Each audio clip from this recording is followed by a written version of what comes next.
มาก็เป็นประธานฝ่ายสงฆ์ทำพิธีแล้วก็บิณฑบาตกันคนก็มากพอสมควรก็เป็นหลายร้อยคนอยู่ต้องขออนุโมทนาต่อพี่น้องหน่วยงานราชการทุกท่านที่มีน้ำจิตน้ำใจแสดงออกซึ่งความกตัญญู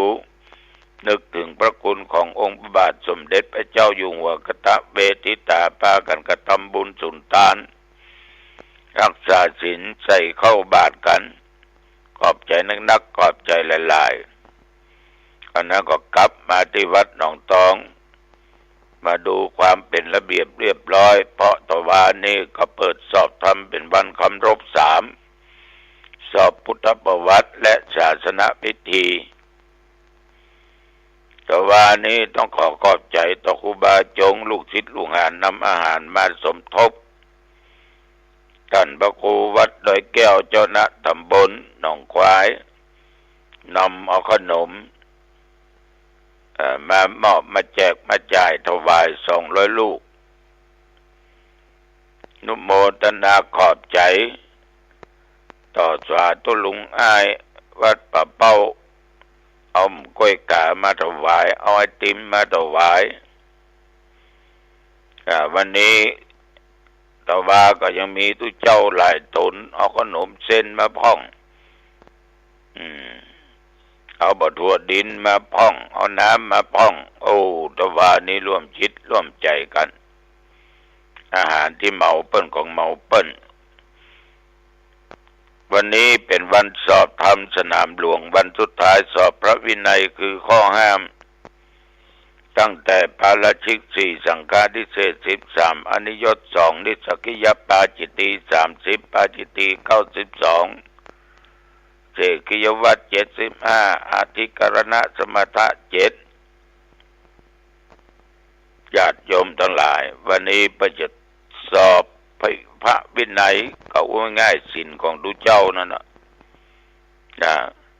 มันเป็นนักบวช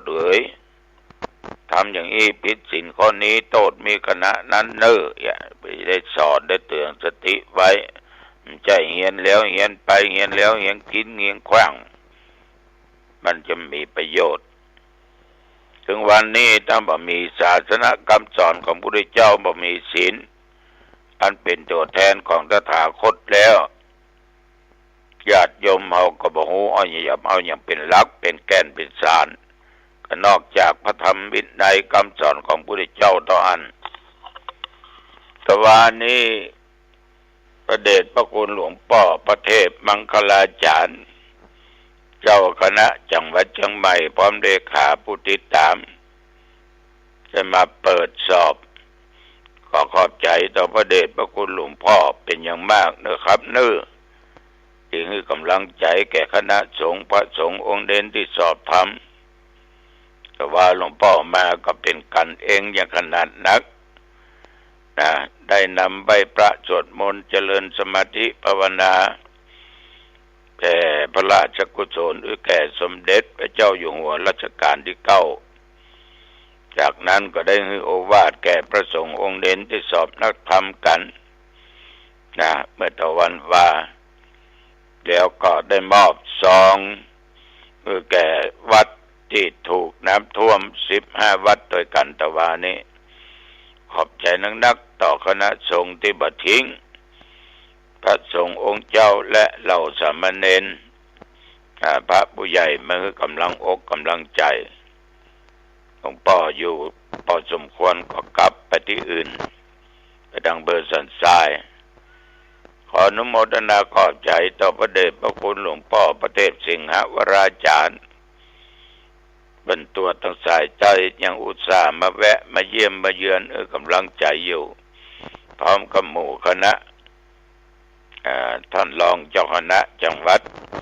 วัดพระสิงห์วรมหาวิหารตุลุงขอบใจนักเจ้าคุณ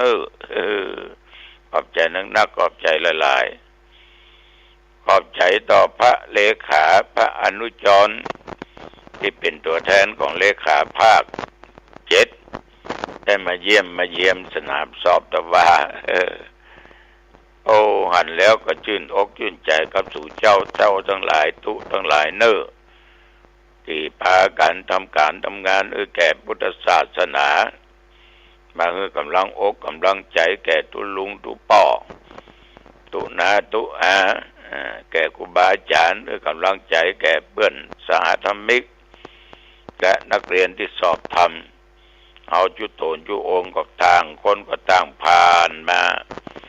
อย่างตุลุงนี่ก็สอบนักธรรมชั้นเอกได้เมื่อปี2507แล้วหรอสอบนักธรรมตรี2 ปีปีแรกตกปีที่2ได้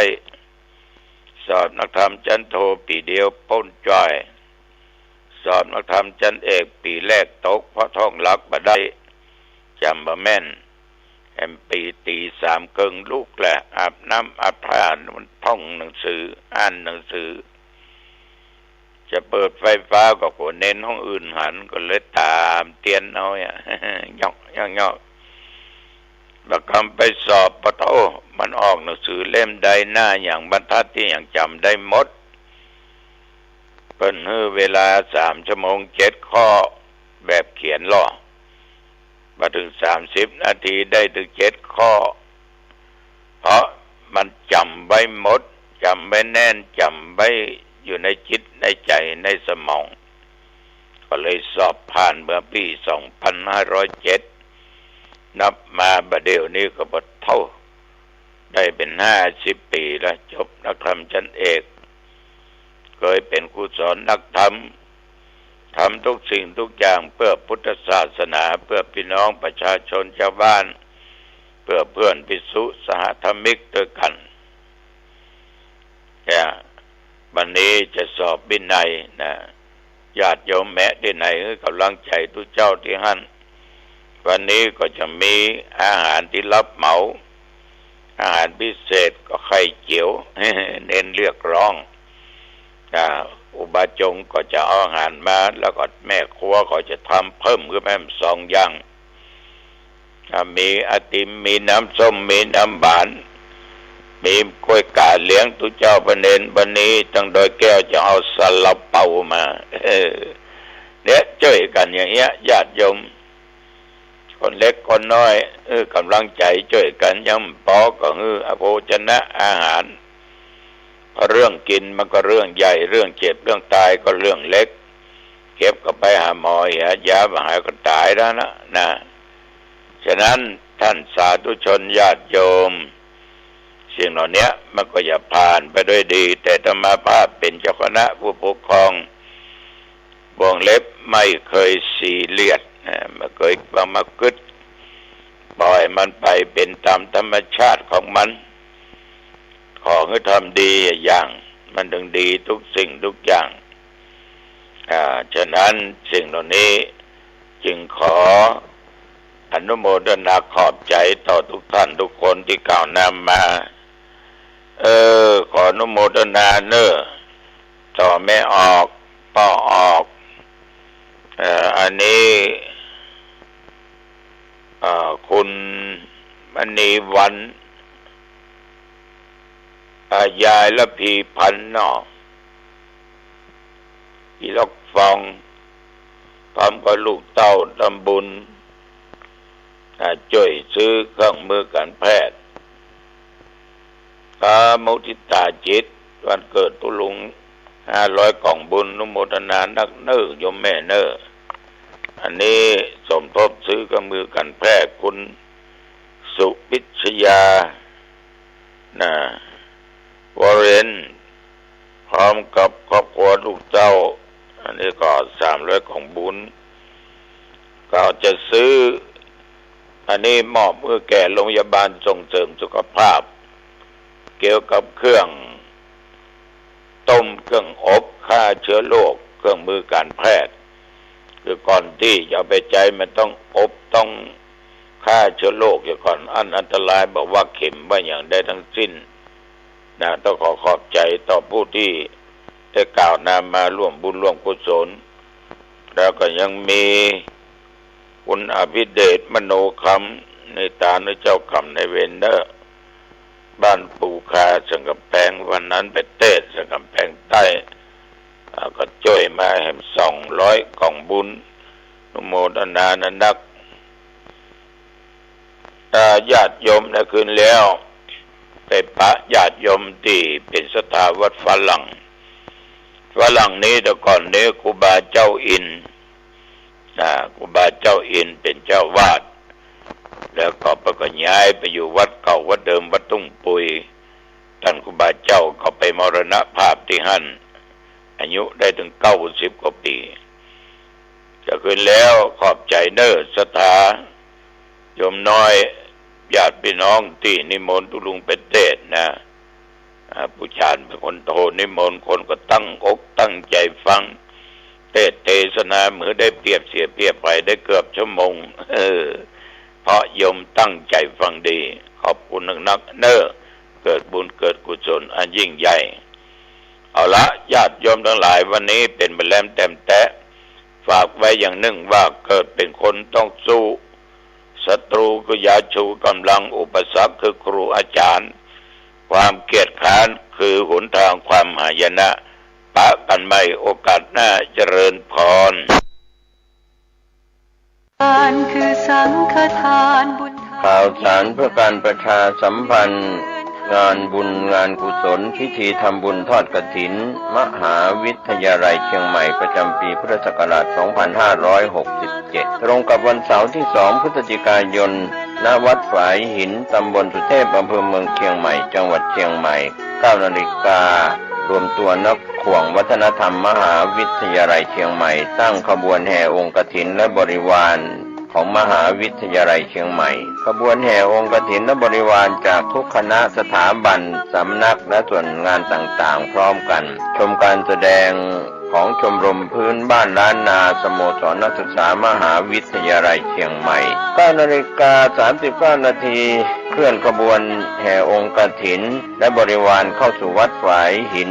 มหาวิทยาลัยเชียงใหม่อธิการบดีและผู้แทนผู้บริหารถวายผ้าห่มพระพุทธปฏิมาประธานในพิธีจุดธูปเทียนบูชาพระรัตนตรัยถวายตาลปัดใหม่แด่ประธานพระสงฆ์ไหว้พระสมาทานเบญจศีลสุมาขวตาลและโอกาสเวนตาลตามประเพณีร้านนาประธานในพิธีกล่าวนำคำถวายผ้ากฐินแด่พระสงฆ์น้อมนำผ้าไตรกฐินและผ้าไตรคู่สวดวางบนพานแว่นฟ้าด้านหน้าพระสงฆ์พระสงฆ์อัปโลกกฐินประธาน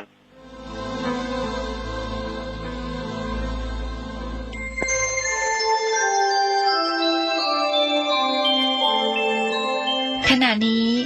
ท่านกำลังฟังสถานีวิทยุกระจายเสียง FM 104.5 เมกะเฮิรตซ์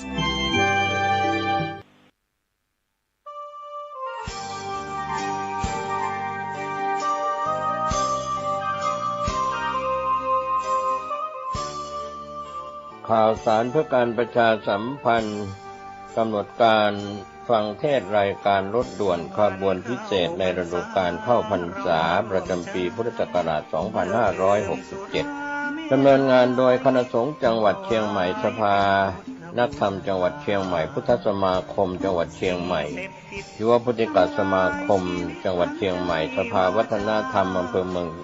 เชียงใหม่มูลนิธิพุทธสมาคมชมรมอนุรักษ์วัฒนธรรมประเพณีท้องถิ่นเชียงใหม่ชมรมลูกเสือชาวบ้านจังหวัดเชียงใหม่ทสปช.อำเภอเมืองเชียงใหม่จัดกิจกรรมประจำปีดำเนินงานโดยคณะกรรมการบริหารงานกลุ่มหนุ่มสาวจังหวัดเชียงใหม่รถด่วนขบวนที่ 13 พฤหัสบดีที่ 17 ตุลาคมเคลื่อนไปยังพุทธสถานเชียงใหม่ตำบลช้างคานอำเภอเมืองเชียงใหม่จังหวัดเชียงใหม่